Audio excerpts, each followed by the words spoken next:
Hello and welcome. I'm Dr. Adam Dorsay, a psychologist in Silicon Valley and the host of SuperPsyched, a podcast dedicated to supercharging your life. Each episode contains fun, high-quality interviews with experts looking at psychology from all angles. SuperPsyched is your tool to get more of what you want in your life and less of what you don't. Hard to believe, but the end of summer is upon us and school has started, at least in my area. I just thought it would be kind of cool to punctuate this summer with a solo episode about a trip I took. It was actually back in April. It was a little before the summer. You probably know, or maybe have heard me talk about the idea of doing a one-on-one parent to child. In this case, it would be a father-son trip. I've done this with both of my boys. This was done with my younger son, my 17-year-old son, Bren, and we went to Death Valley back in April before it got just flaming hot, but it was pretty hot at the time. So yeah, we decided to do this multi-day awesome trip there, and we drove all the way from home, and it was great. After several days of just like unbelievable fun, connection, awe of the beauty of Death Valley, we were driving home, well on time, by the way. And on the way home, I noticed a gorgeous scene. I recently got a nice, four-wheel drive, thought it would be really cool to go off the road. But we saw the Sierras, just like this unbelievable scene. It was this place called Owens Lake.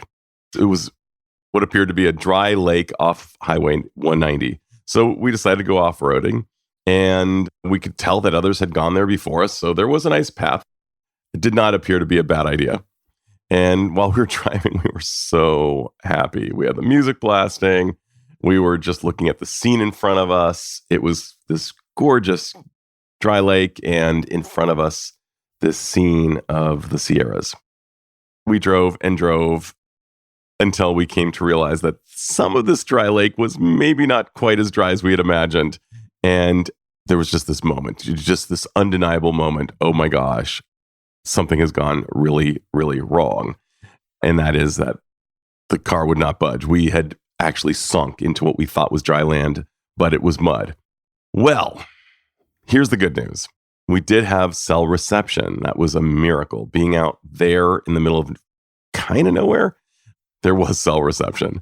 Unfortunately, when we called AAA, they would not come to pick us up because it was well over 100 feet off the road. What would ensue was a Gilligan's Island-esque 6-hour detour with 40 to 50 mile per hour winds to boot. No joke. Oh yeah, and there was also debris. So not only euphemistically, I can say it was definitely a learning experience. And here are some of the things we learned. Here's the first. When a stressful event occurs, our abilities to think logically are compromised. Regret is not helpful. I went through the stages of grief very quickly, including denial, anger, bargaining, depression, and acceptance. But certainly the bargaining and regret, the whole idea of, gosh, what if I had done things differently? What if I turned things around sooner? What was I thinking? All those things. These did not help. What did help was focusing on solutions. First off, laughter is key. Brent and I laughed a lot. We found all kinds of ways to goof on ourselves and keep the levity alive. Themes of imagining a future when we'd say, hey, remember that time we drove off onto that dry lake? It seemed like such a good idea at the time. The voices of loved ones also on the phone kept us afloat. Highly recommended. Distraction helped. Listening to a good audiobook was super immersive amid the wind and flying debris. Catastrophizing didn't help. Imagining the worst where my mind could go. I had these images for moments of like, oh my gosh, you know what? I don't even know if a truck's going to be able to come onto this dry lake. Are they going to have to helicopter my car out of here? And what's that going to cost? And how long is that going to take? Also, being angry with myself did not help. Some of you have probably heard me talk about my mentor, Professor Alan Greenberger, who is sadly no longer with us. But he used to say, if money can fix it, it's not a problem. It's the things that money can't fix that are the problem. Well, we had both types of problems. Since AAA wouldn't come from us, we needed to call a private company. That was crazy expensive, but I happily paid, and I'm so grateful I could. I realize that some people cannot. So please hear me when I say I realize I'm in a very fortunate position that I could pay for that. So the private towing company said it would first take about 30 to 60 minutes later. An hour later, they said it'd be another 90 minutes. And an hour plus, they called us and said that it would cost us 50% more money since they'd need a special vehicle to get us out. So the Boy Scouts got it right with the idea of be prepared. We had plenty of water, snacks, and warm clothes. That was also a massive blessing as I did my inventory of what's going right. We also relearned that small things can make a big difference. After 4 hours of sitting there, our superhero showed up. What was he driving? It was not a big tow truck. It was a tiny Ford Fiesta. For those of you who have never seen this car, imagine a smart car, but a little bigger, or a Honda Civic, but definitely smaller.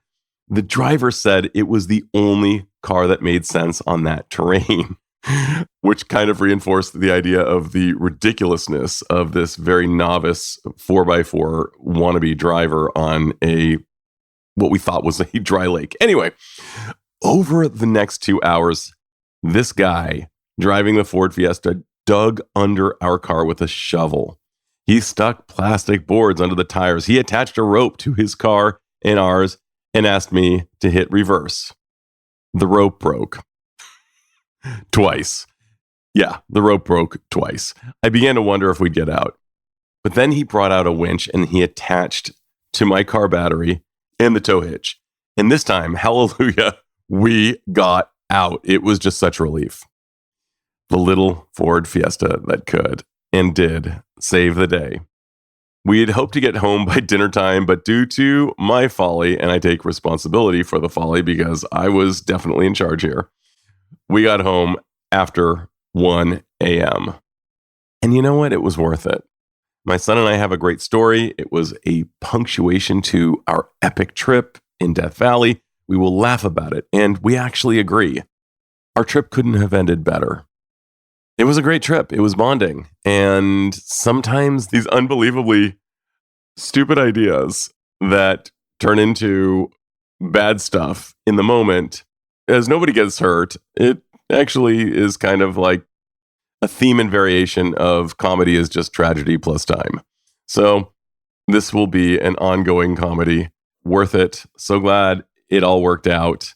And now I get to share it with you guys. So, dear listeners, may you all enjoy your vacations and trips. Certainly something tends to go sideways at some point. My wife has said to me many times when they have gone sideways that this is what she loves about vacations, that sometimes things go sideways and we get to deal with it. I think that's a good perspective to hold. So, some wisdom gleaned from this experience I share with you. All right, happy travels. This is Dr. Adam Dorsay thanking you for listening to SuperPsyched. If you know anyone who might like it or who might benefit from listening, share it. And if you like the episode, please hit subscribe.